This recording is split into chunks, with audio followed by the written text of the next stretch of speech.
बादशाह अकबर के दरबार में उनका एक मंत्री दो व्यक्तियों को लेकर आया और सलाम करने के बाद बोला, जहाँ पना ये दोनों आज सुबह अपना झगड़ा लेकर मेरे पास आए।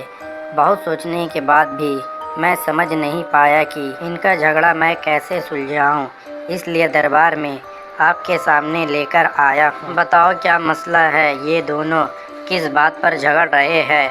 बादशाह अकबर ने पूछा।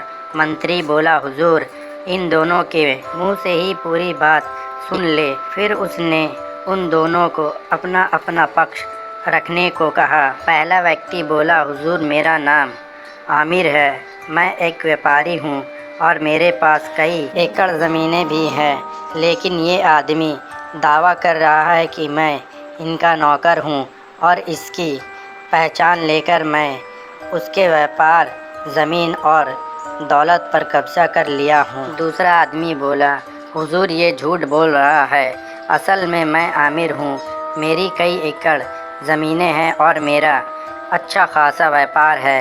ये मेरा नौकर है। 6 महीने के लिए व्यापार के सिलसिले में मुझे अफ़गानिस्तान जाना पड़ा।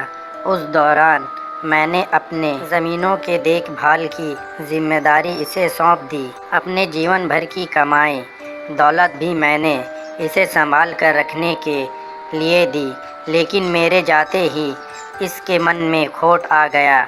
अब मैं वापस आ गया हूँ तो ये आमिर बता रहा है और कह रहा है कि ये ज़मीनों का मालिक है, इसने मेरी दौलत भी हड़प ली है। हुजूर, न्याय करें। अकबर पूरी बात सुनकर सोच में पड़ गए।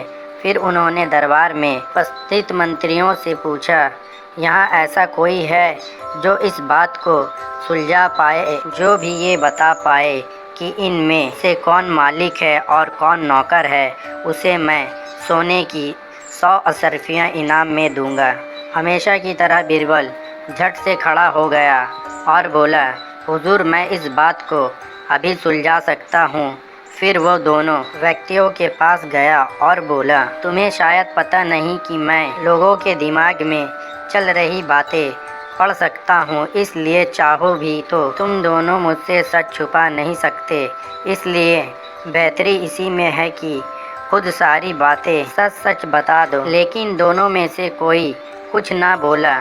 तब बीरबल बोला, तुम लोग सच नहीं बताने वाले।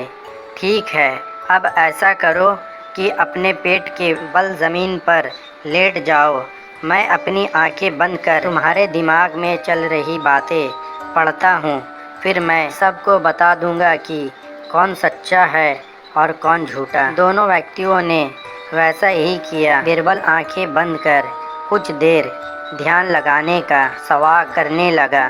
फिर आंखें खोलकर एक सैनिक को बोला, सैनिक, जाओ और नौकर का गला काट दो। सैनिक को समझ नहीं आया कि किसका गला काटे, लेकिन बीरबल का आदेश पाकर वो तलवार हाथ में लिए दोनों व्यक्तियों की ओर बढ़ा। जैसे ही वो उनके करीब पहुंचा, पहला व्यक्ति उठा और अकबर के पैरों पर जाकर गिर पड़ा। वो माफ़ी मांगते हुए बोला, मुझे माफ़ कर दे हुजूर, मैंने इस आदमी की दौलत चुराई है, मैं मालिक नहीं हूँ, मैं नौकर हूँ। इस तरह बीरबल ने अपनी अक्लमंदी से झूठ और सच का पता लगा लिया और इनाम का हकदार बना।